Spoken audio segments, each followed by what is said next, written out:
Good afternoon, and thank you for joining us this afternoon as we continue to highlight the latest thinking and practice on disability inclusive emergency management.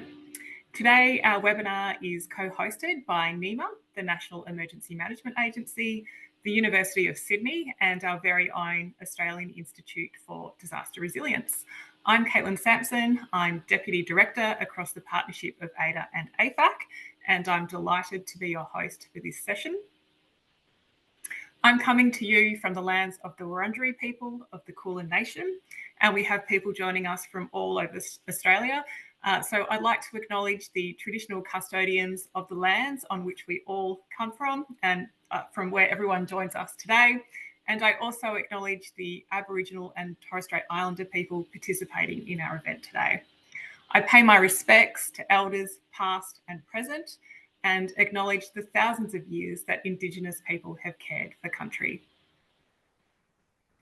I'll introduce our speakers shortly, but before I do, there's just a few housekeeping notes that I have to share with you, just to make sure our webinar runs smoothly. Today's event will be recorded and we'll make it available along with presentation slides after the event. If you have questions for our speakers as they emerge, please use the Q&A feature on Zoom. You can post your questions in the Q&A box, and we'd rather this than the chat window. And if you find that particular questions are resonating for you, you can upvote those questions by clicking the thumbs up button, and I'll try and ask as many questions as possible to our speakers at the end of the presentations.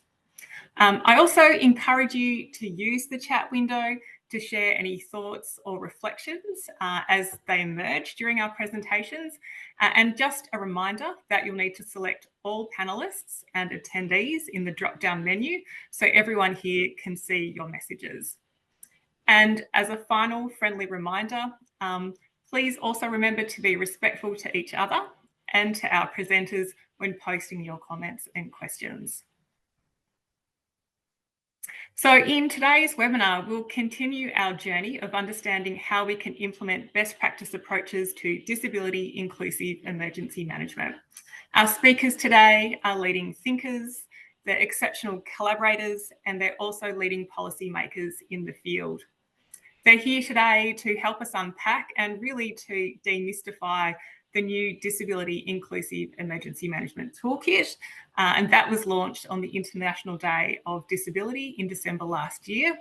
And they'll also introduce us to a series of e-learning modules that are designed to help our governments and our emergency organisations implement disability inclusive emergency management. So I'm delighted to welcome our speakers today. We have Sally Kushel, who's Assistant Coordinator General of Strategy and Resilience Policy at NEMA. And we have Associate Professor Michelle Villeneuve, who's Deputy Director at the University of Sydney's Impact Centre for Disability Research and Policy. We're also joined by Karen and Shavoy, who will be interpreting our webinar today in Auslan. So thanks very much for that as well. So on to the business of our webinar, and I'll hand over to Sally first to set the scene and to give a high-level overview of the toolkit, and then to Michelle, who'll speak to the toolkit and the e-learning modules in greater depth. Thanks very much. Over to you, Sally. Thank you, Caitlin. Good afternoon, everyone. Can you hear me? Fantastic, thank you. I'm really delighted to be here with you this afternoon to support the launch of the Disability Inclusive Emergency Management Toolkit e-learning. Since we launched the toolkit back in December, we've been working closely with the wonderful people at the University of Sydney to develop the tools to support its rollout. And today we'll be telling you a little bit more about these. So I'll be talking specifically about how implementing the toolkit and the e-learning modules and the Disability Inclusive Emergency Management forums will aim to deliver a consistent national approach to disability inclusive emergency management. across a range of diverse stakeholders. And I do want to acknowledge the many people on the call and your professional expertise and experience in emergency planning and people with lived experience of disability. And so it's really great to have you on this call today. So on to the next slide in terms of why we're here.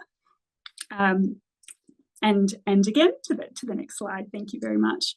So we have heard from this most recent higher risk weather season from people with disability about how disaster events are continuing to have a disproportionate impact on them. So we've heard stories of disruptions to in-home support, power outages that affect assistive technology, communications being either inaccessible or not as providing some disability-specific information. So there's a real opportunity for emergency planning to take these things into account and meet the needs of people with disability.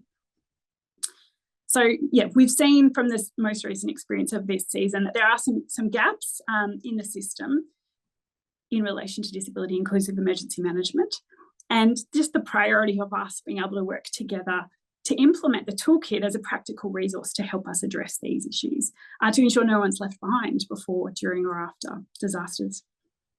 Next slide, please.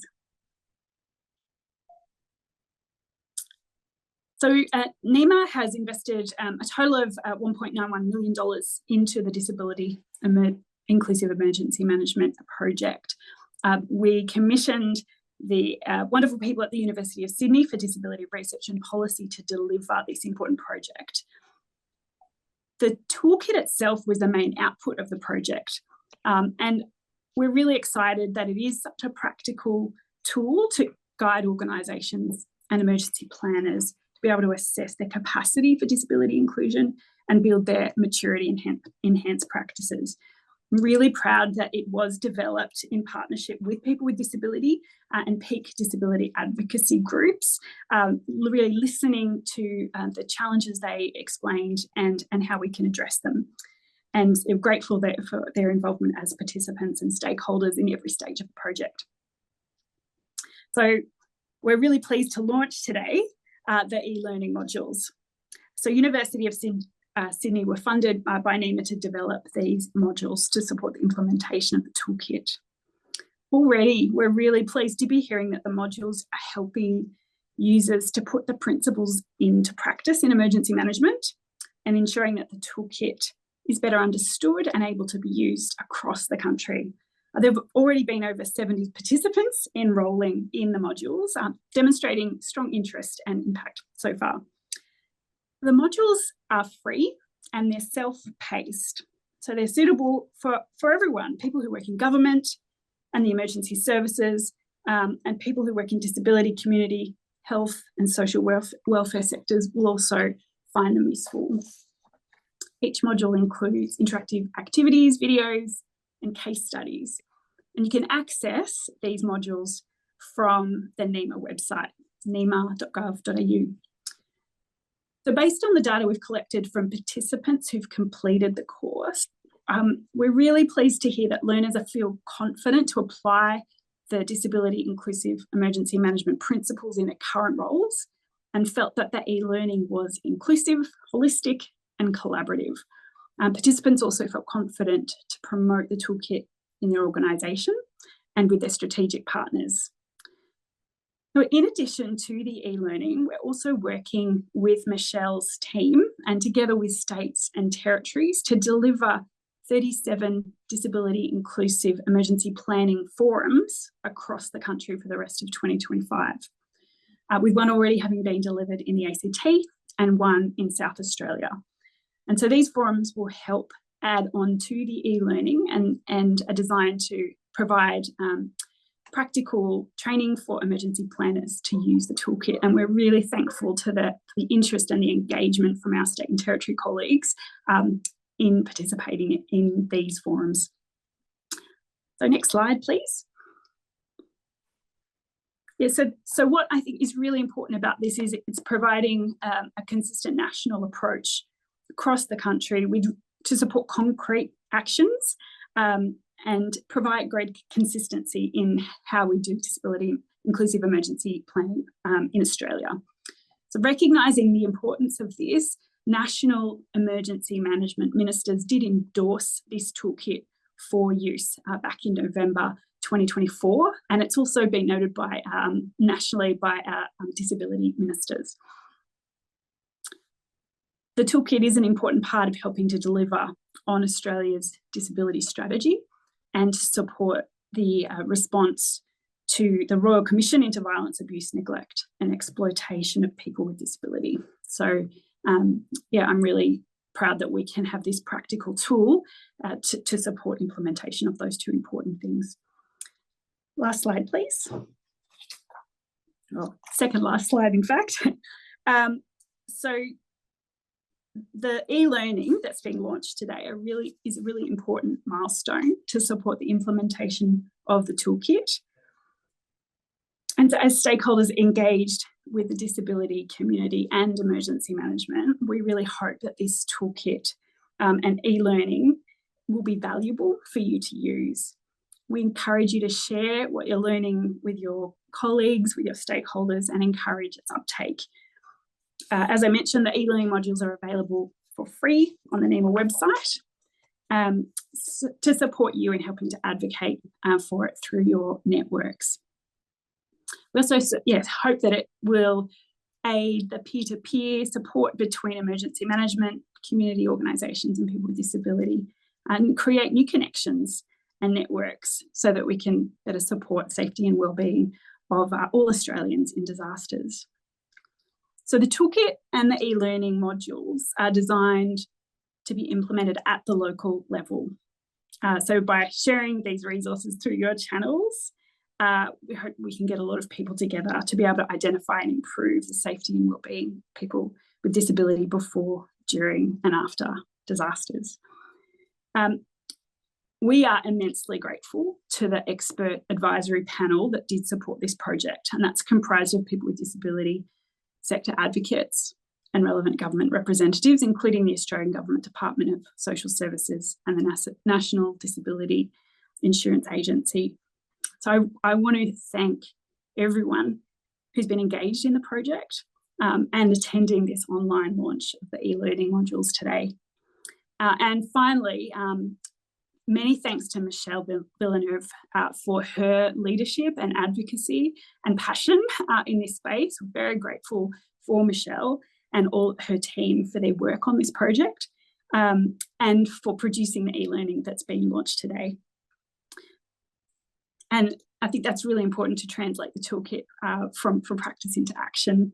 So thank you again. Thank you for listening. And I look forward to hearing more from Michelle now about the project in more detail and taking you through that. Happy to answer any questions at the end. Thank you very much.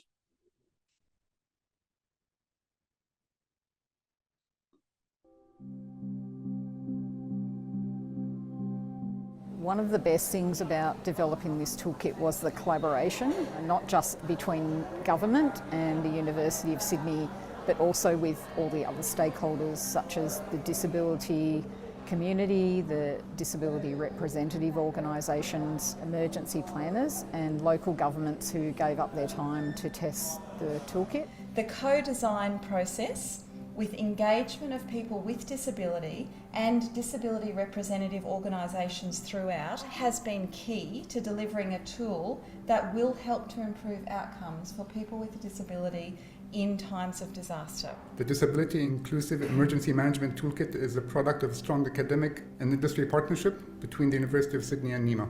This toolkit would not be possible without the collaborations from people with disability who are leaders, experts, and advocates in their communities. It is designed to enhance cross-sector partnership through collaboration.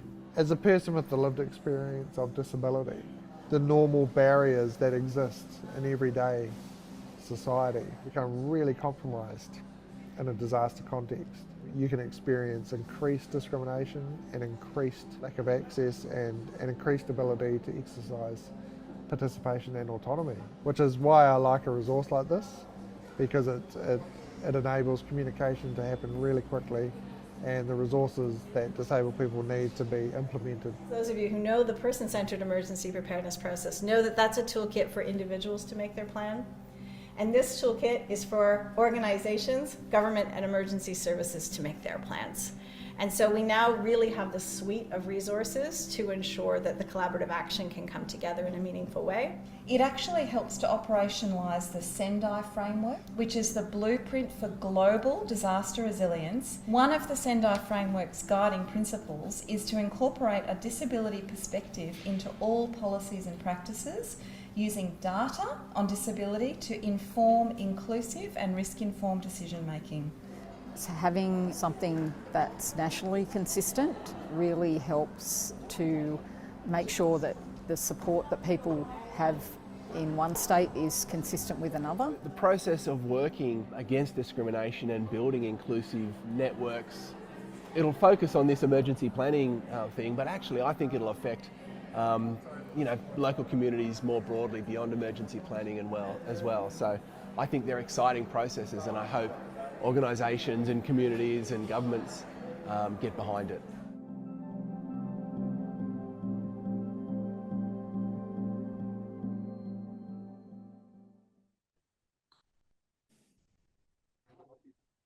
Hi, everyone, and thanks, Ali, for the introduction, and also Caitlin for warmly welcoming us on behalf of ADAR today. I can see lots of people that are in the audience, so I'm excited to be able to unpack a little bit more about the DIEM Toolkit, but maybe not too much, because I want to pique your interest just enough that you'll want to get online and engage in that training program. Reach out across your communities and get involved and participate in some of the face-to-face forums, as well as some online forums that we'll be hosting later in the year. For us to get started, perhaps we can have the next slide. I think it might be helpful for me to just first remind people what disability inclusive emergency management is all about. It's really about making sure that the needs and the voices of people with disability are at the center of our disaster risk reduction initiatives. And that starts with emergency management planning, because our plans are the starting point for how we're going to respond and how we're going to recover well following disaster events. Our vision as a research team at Collaborating for Inclusion is really to position Australia as a global leader in disability inclusive emergency management. We believe that Australia is leading in this space, implementing policies and strategies that are setting new benchmarks, putting collaboration into action, and using tools that are actually helping us all work together better. Next slide, please. Just to anchor this a bit, I want to remind people that inclusion is actually everybody's business. And the Australian Disability Strategy 2021 to 31 made this really evident for us in Australia by including for the first time emergency management planning and disability inclusion into our strategy. The other sectors that have also really stepped up into this space are the disability sector through the NDIS quality and safeguarding standards.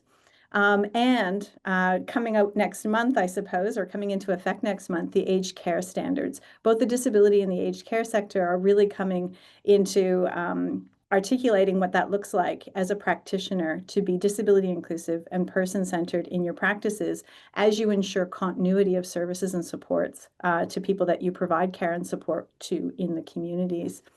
Next slide, please.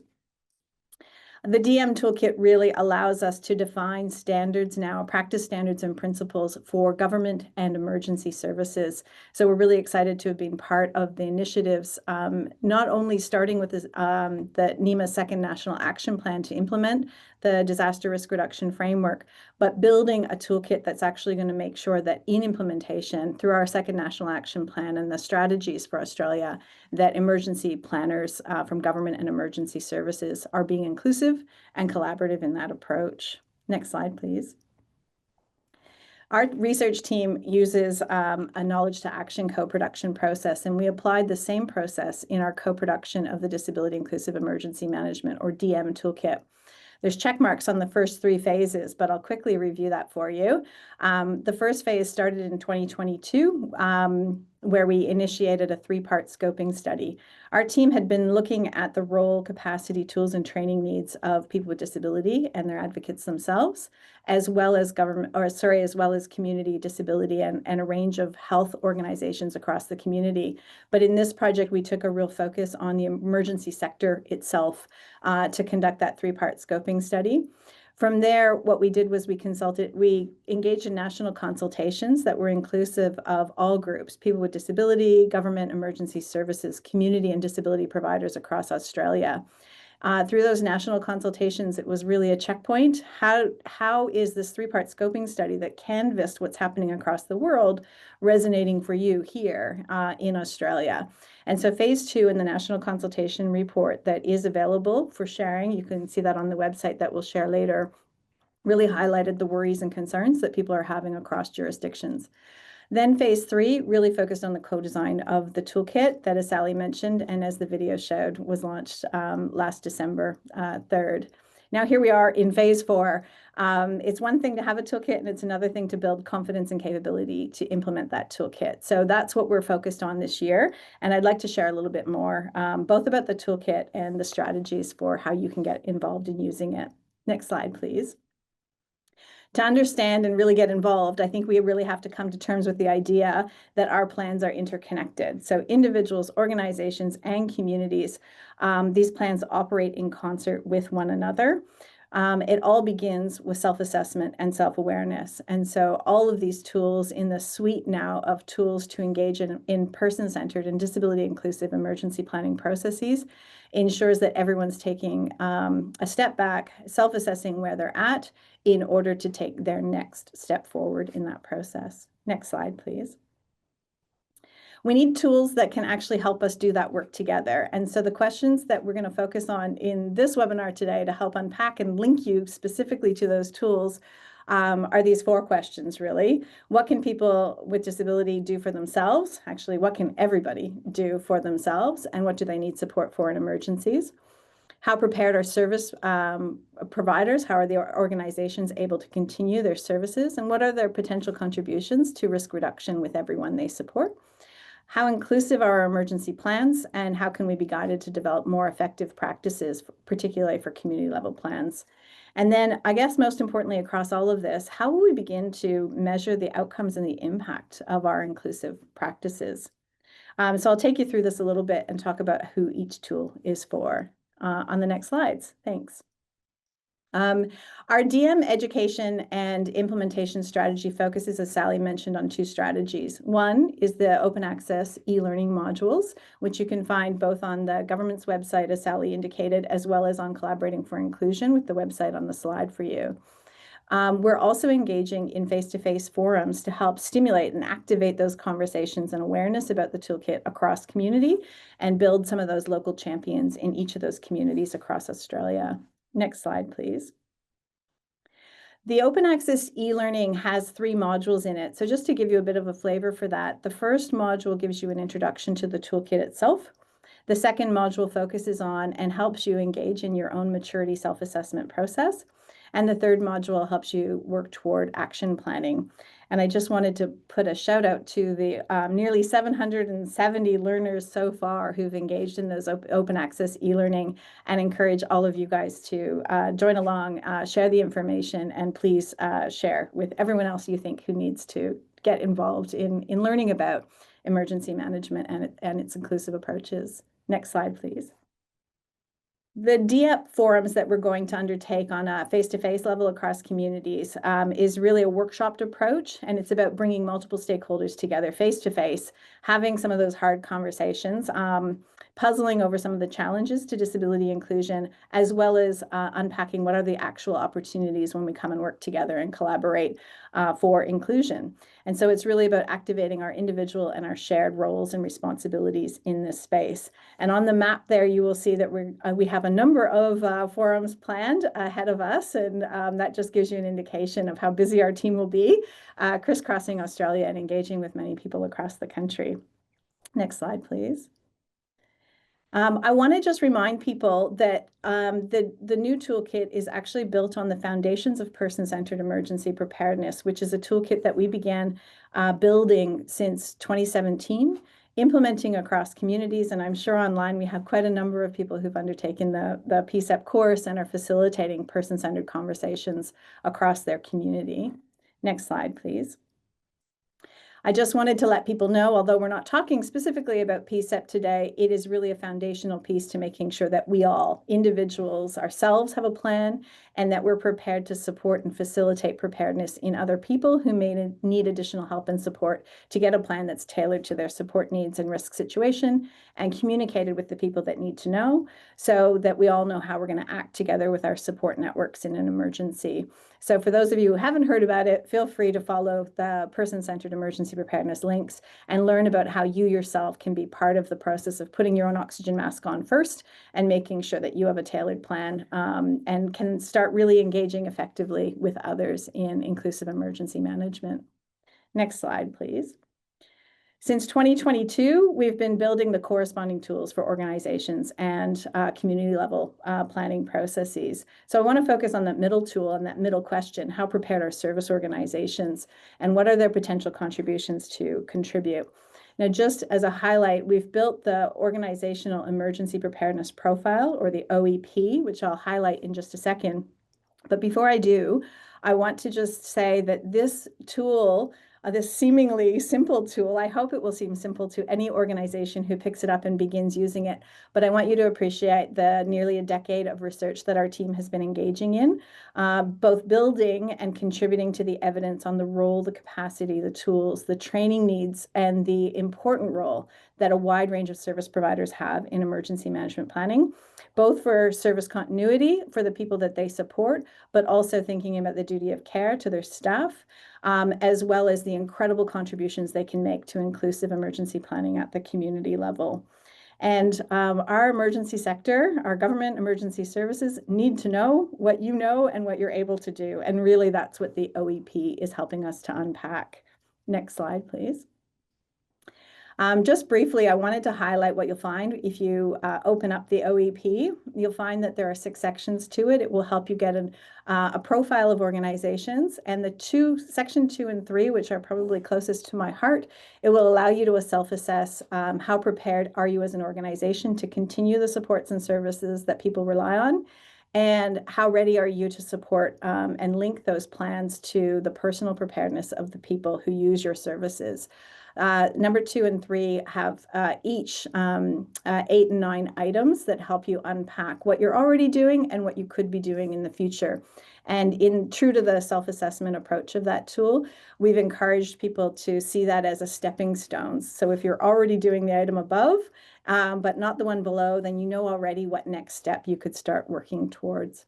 The other elements of the OEP are about recognizing and identifying gaps, but getting that wisdom from our service providers. You guys understand the support needs of the people you support. You have an understanding of the lay of the land when it comes to services, both the complexity and the networked connections among the sector.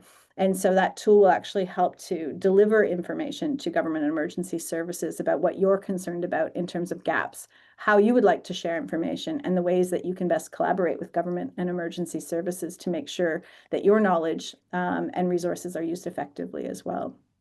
There's also a section for understanding what accessible resources you have available in your organization, and that might even be mobilized in an emergency situation. And as we were co-designing this, our collaborators wanted to make sure there was a section to actually report on organizational disaster experience. Many of the organizations that we've been working with over the past decade and over the past few years in the design of this toolkit have said it's really important for us to be able to show, tell, and share what we are able to do, having been engaged in so many disaster responses and recovery situations, that our capacity as organizations has been increasing over time as well. Next slide, please. Well, you can access the hard copy version of the OEP. On the slide is a QR code if you'd like to access the digital version of the the OEP tool. Feel free to do that. Some of the benefits of accessing the digital version are that you can download your self-assessment when you're done the self-assessment online, and it will also lead you to some next steps and next actions that you can take. The other benefit from a research perspective is that the more people who do the OEP, the more our research team on the back end of the tool will be able to understand and gift back information about the preparedness and the capabilities of a wide range of organizations when it comes to inclusive emergency management and the capabilities they have to contribute in this space. So we really encourage you guys all to be part of the ongoing research that's building our understanding about the role of providers in this inclusive emergency management and our actions. Next slide, please. I'm going to take you on a whirlwind tour now of the Principles and Practical Action Guide and some other elements of the DIEM Toolkit that is really for government and emergency services colleagues. But pleasingly, during our field tests, were equally used by a wide range of community, disability, health, housing, you name it, organizations as they're thinking about their organizational level emergency plans. There's nothing our team likes more than tools that everybody can use and that collectively will help them take their next steps and their next actions together. So really, it's the Principle and Practical Action Guide I want to focus our attention on in the next slide, please. The key things that I want to draw your attention to, and things that you can also download and share, are the 7 principles to disability inclusive emergency management.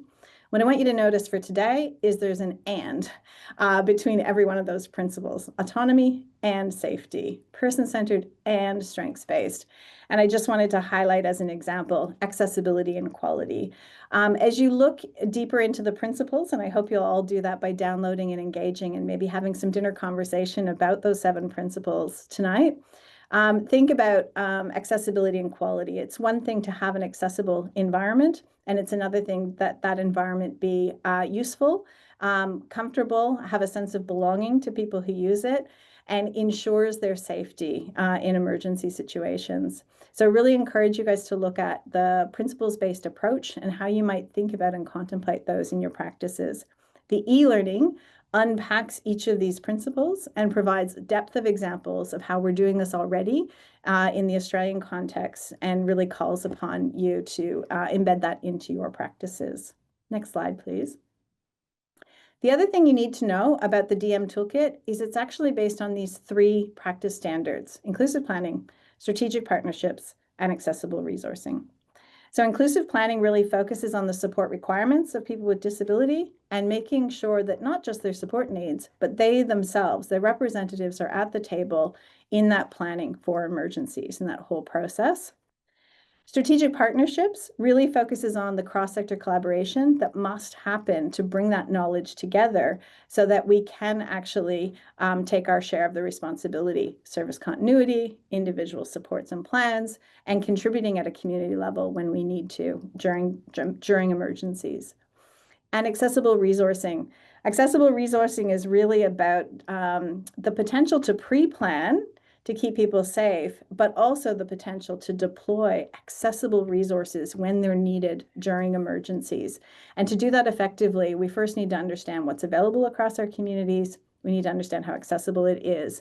And then we can start to plan how we might put it into action and mobilize that. And that also means thinking about the knowledge, skills, and capabilities. It's not just maybe the ramps or accessible vehicles, but it's the knowledge of a wide range of people who can ensure that people with disability are included, are part of the planning process, and are not missed or left behind in the process of responding to emergencies. Next slide, please. The maturity assessment is basically a framework, and I just want to whip through the key components that will help you engage with the toolkit. So when you start to open up the Principles and Practical Action Guide, here's what you're going to find. You're going to find a maturity framework, case studies, some roadmaps, indicators, and some good practice resources. So I'll just quickly go through what each of those look like and give you a bit of a flavor, hopefully entice you to have a closer look. On the next slide, what you'll see is the maturity framework first up. In addition to having 3 practice standards, we have 3 levels of sort of judging or gauging your maturity growth and development in inclusive emergency management. To distinguish these, I think it's really important to think about initiate is really when you're just reaching out and establishing a foundation, But in our field tests, we've described the initiate stages. You might have started a lot of this stuff, but if that key person or persons who've been doing it in your organization left the organization, went on parental leave, or something happened and they were taken out of the equation, the organization would have to start all over again. So really, initiate is we're establishing that foundation, and develop. If those people left that organization, the formal processes, the procedures, and some of the mechanisms for continuing inclusive emergency management would be in place. So the foundations are built, and new people could come into those roles, and we would be able to continue the process of increasing our inclusion, increasing our practices over time and thoughtfully without having to start at the beginning. And of course, at the leadership level, it's about not just embedding those formal processes in emergency management planning, but it's about seeding that across our organizations in all aspects of what we do. So thinking about a whole of government approach or a whole of organization approach to inclusion. And so that's what we're looking for at a maturity level when we're talking about leadership. Next slide, please. Now, to unpack that a little bit, it might be easy for you to go, oh, I think we're at initiate, or I think we're at develop, because to help you finish that sentence and to really be assured of where you're at in your self-assessment, we've got an option. For those people who really like narrative, we've got case studies for every level. And on the slide, I've got an example of inclusive planning. Each of the case studies at each level, initiate, develop, and lead, has a component that gives you a bit of a self-assessment. This is what our field tests revealed that initiate looks like.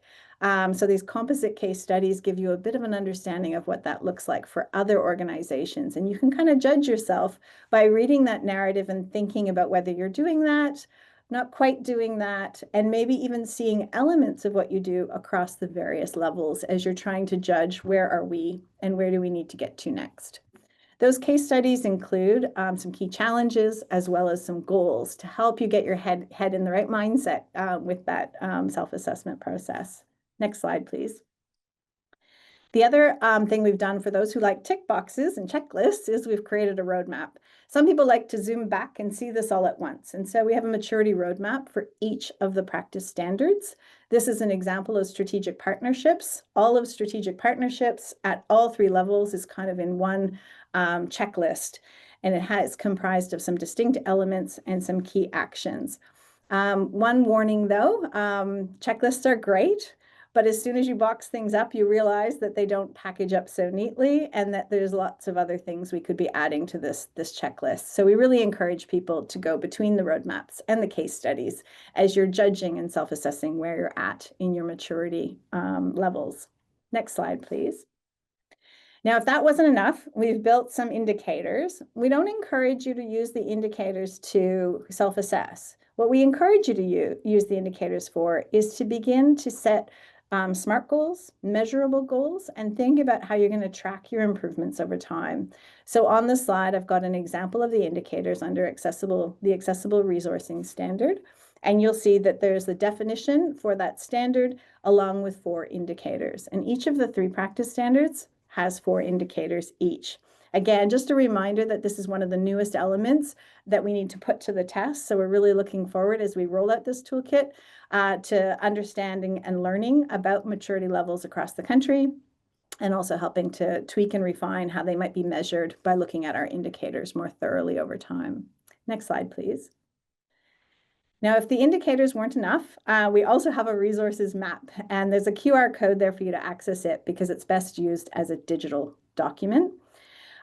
When you look at the resources map, it actually provides 161 resources that meet our defined criteria of inclusive disaster risk reduction. These are practices across Australia, tools, resources, videos, and other things that you can access now.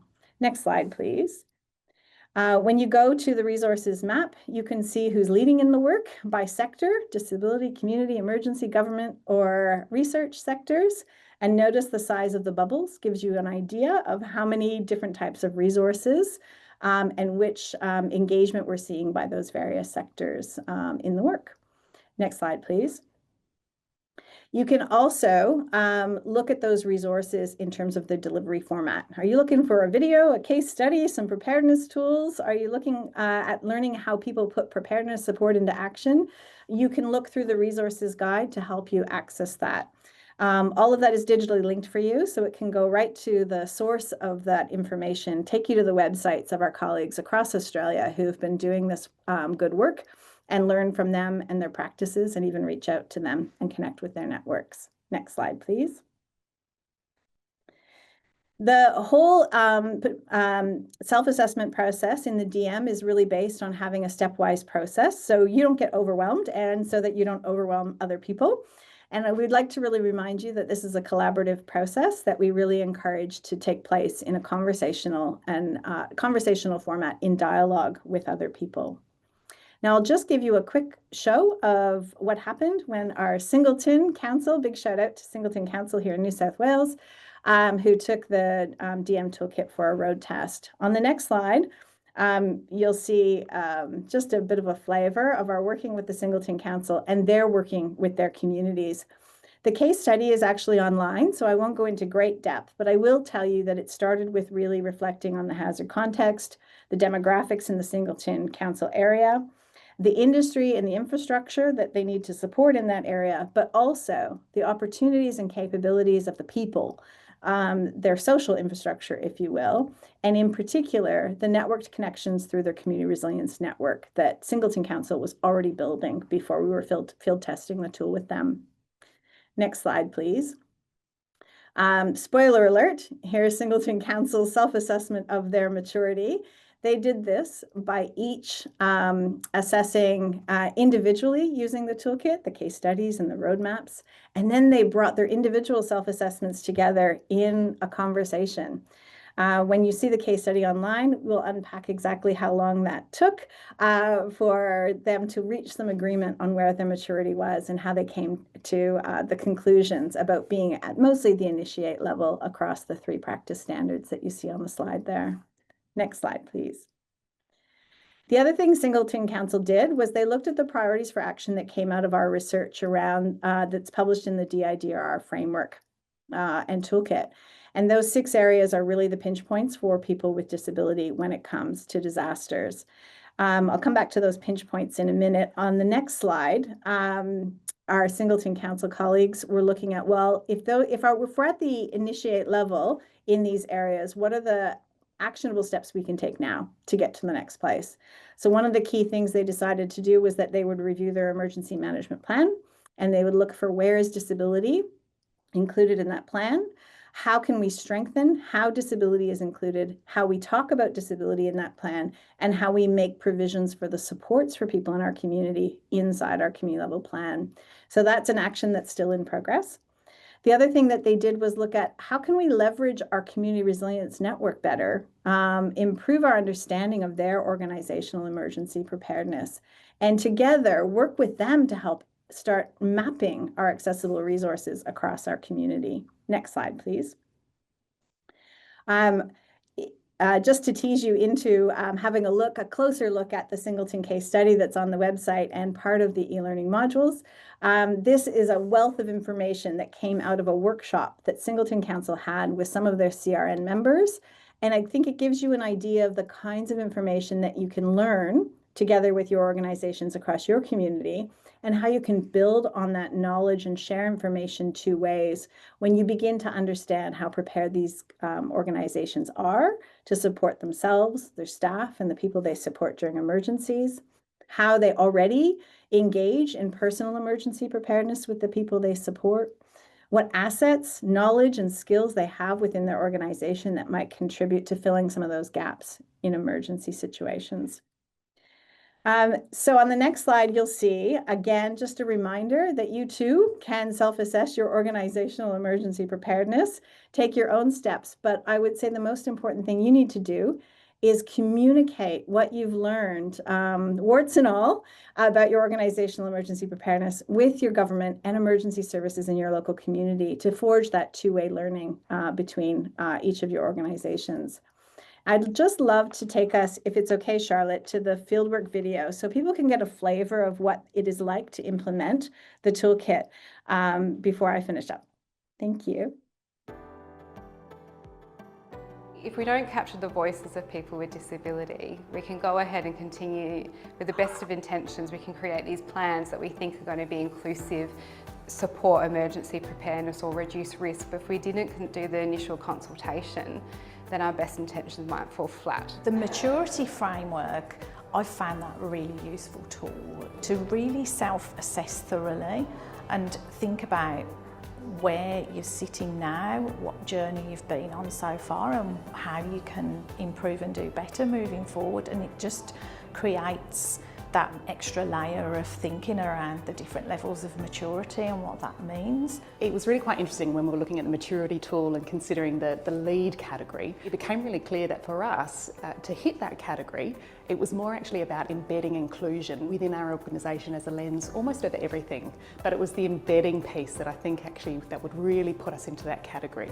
We're in that awareness raising stage internally. We need to get everyone on board within our organisation so that we can take those next steps to really hit the initiate section and of course progress through to development and lead. Certainly given some more insight into the way we should plan. The preparedness side of it is so important. How do we get that out into the community? So I think the Disability Inclusive Emergency Management Guide is going to be a really good tool for us to prepare for emergencies. Certainly by using the accessible resource mapping process, it gives us an area where we can actually document what we have as an organisation and what we can use to benefit our community in a disaster. And I think that's an important role for people with disabilities, not just within our organisation, but other community organisations within the town.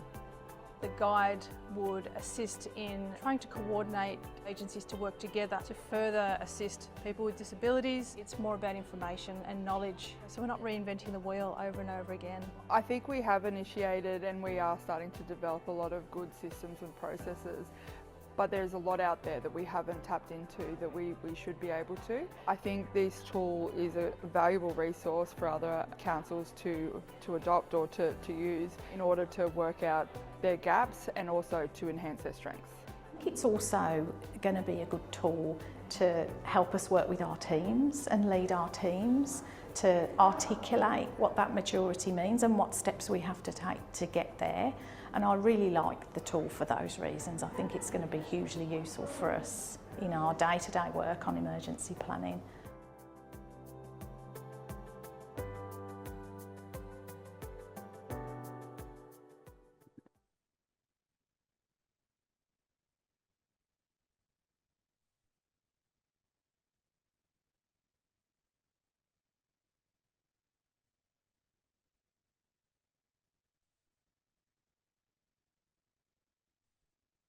Thanks, everyone. I'm glad you had a chance to watch the video and get a flavor for the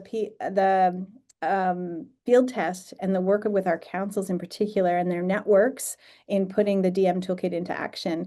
And on this last slide, I just have an invitation to you. What's your next step?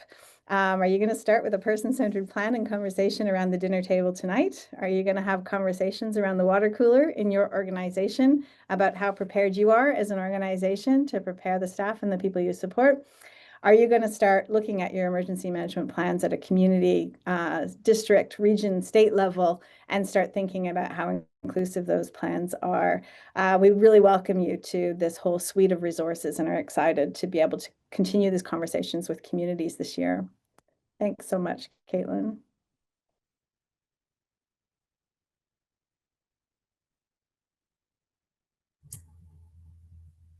Yeah, thanks so much, Sally and Michelle, for that really comprehensive introduction to your new toolkit and to your new e-modules. You're definitely getting a lot of love in the chat. I'm certainly fangirling here for all of the work that you do and the way you've dedicated yourselves to DIEM, particularly Michelle, over the last decade. It's just phenomenal. We've got here in the Q&A some really practical questions around how people can join the forums, where they're being held. It really sounds like, Michelle, you'll be going on the Australian tour of DIEM.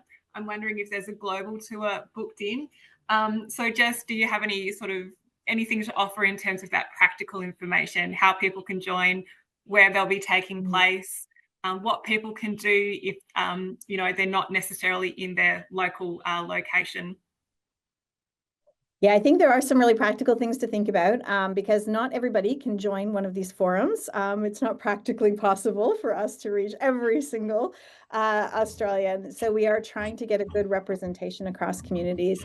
NEMA has been working in partnership with every state and territory at the state and territory level, first of all, to decide which council area, which regions, which area are the most logical hosts to bring the toolkit to their communities. So we're in that process of planning now. Some states and territories are well ahead of others. As Sally mentioned, we've already had 2 forums hosted, one in South Australia and one in the ACT.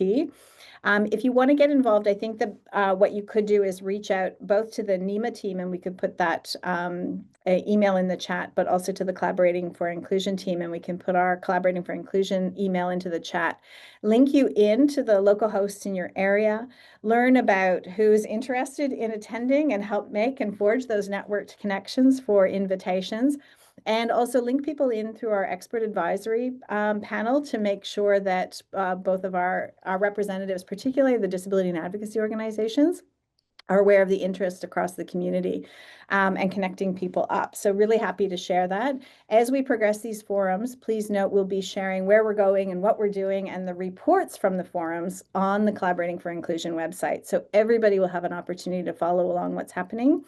And in the coming months, you'll start to hear advertising from us hosting a national forum. Not everyone can be in the room, and it's not always the most physically or sensory accessible experience to be in a forum or a room. So we're also creating some online workshops. So stay tuned for that later in the year. Oh, you're just on mute, Caitlin. Yeah, thanks for that. I just noticed. Thank you. So this is a question really to Sally and to Michelle. So these are national resources. They're linked to the national strategy. And as we heard, they're a really key way of implementing things like the Sendai framework. We know that there are really key components to how we roll this out through inclusive planning, strategic partnerships, accessible resources. How would you like to see this actually taken up and rolled out? Maybe within departments and within councils, there are many people who play many different roles that need to lean into this. What's your kind of ambition for how this actually happens? Would you like me to go first, Sally? One thing that I didn't have a chance to mention, so this is a great opportunity. Alongside the DIEP forums, we're actually working with our states and territories and the local hosts around the states or regions we're working in for those DIEP forums, the face-to-face workshops. All of those folks are getting an invitation, a special invitation, if you will, to a short course version of our open access e-learning. One of the exciting things about that is it means that we can build those champions literally from the ground up through the training and into the workshops and have those really, shall we say, slightly more knowledgeable people in the local community who are hosting the workshops, supporting and then continuing that conversation with their communities. So I think that that's actually the starting point. Having those champions, particularly in government and emergency services, saying, we want to get behind this. We realize it might be a little overwhelming to assess our maturity levels, but we're willing to give it a go and we're willing to get started on that process and then to continue that conversation in partnership with the folks across their communities. And what we've learned so far is that people are quite eager to come along, share, discuss, and begin to unpack both the opportunities as well as the challenges to inclusion.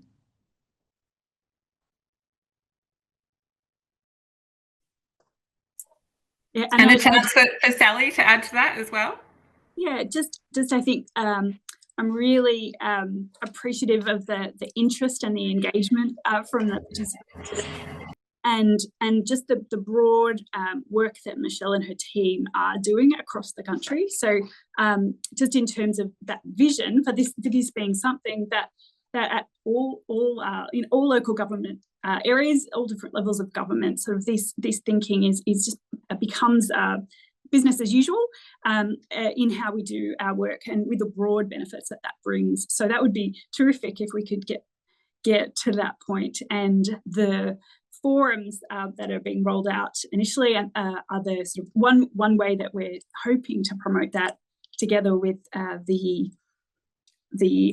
online learning, the e-learning modules, to try and get exposure to as many people as possible that aren't able to participate in the formal programs, but lots of opportunities, and we also rely on you to share it with your network. So thank you very much for your interest. So we have a question here about resources or recommendations for enhancing preparedness for children with disabilities.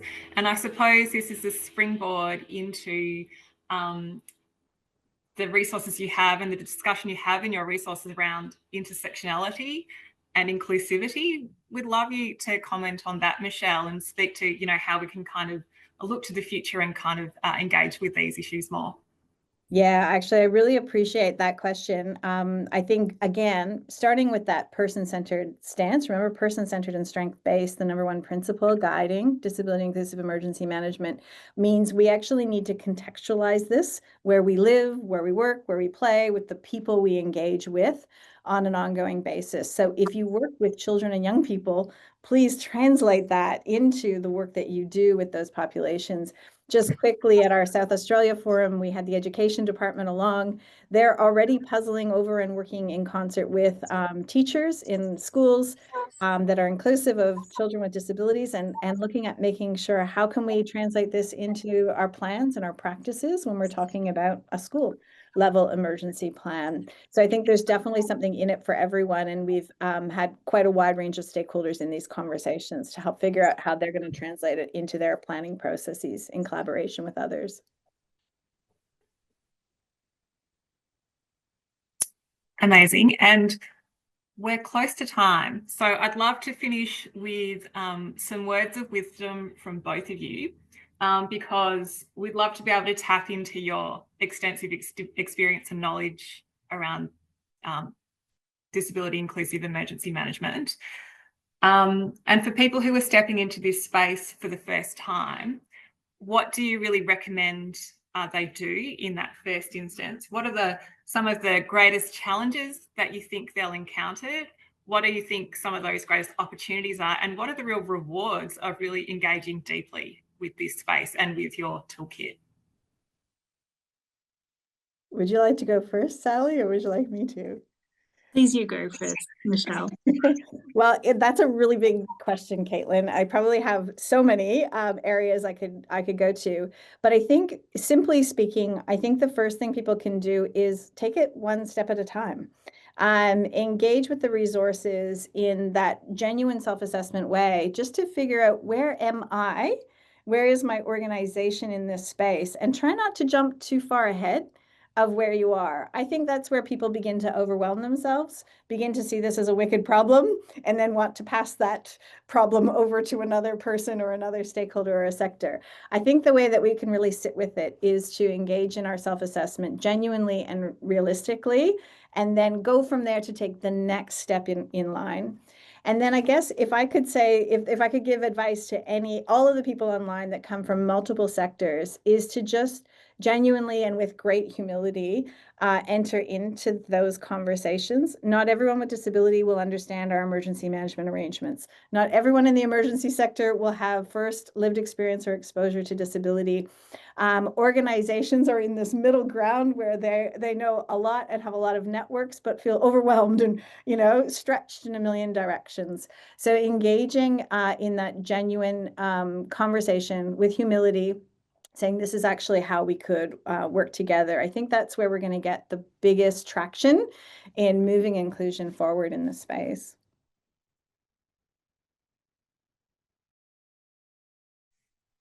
Thanks, Michelle. I love that final point that you ended on.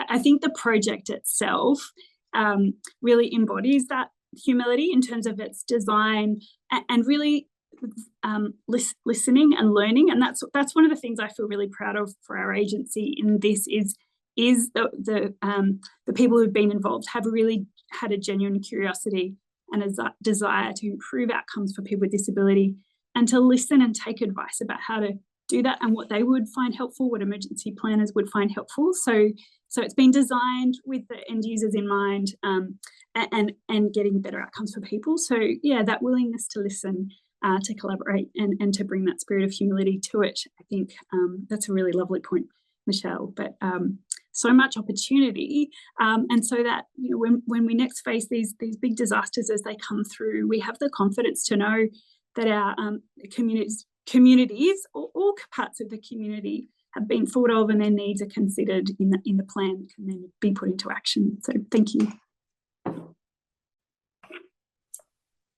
Well, unfortunately, that's all we have time for today. So thank you again to Michelle and Sally. It's been really exceptional. We also have a cast of thousands to thank. We'd like to thank Dr. Ivy Yen from the Collaborating for Inclusion team. Thanks to our Auslan interpreters, Shavoy and Karen. We're really grateful for your work. And we also acknowledge the support of NEMA in bringing this important resource to life. And of course, to Michelle and her fabulous team in making this toolkit a reality. You know, it's such an important resource and we really hope that it gets used to its full potential. So on behalf of ADA, NEMA and the University of Sydney, we thank you so much for joining us today. And we've got a couple of announcements on the screen that you'll see here today. Thanks so much.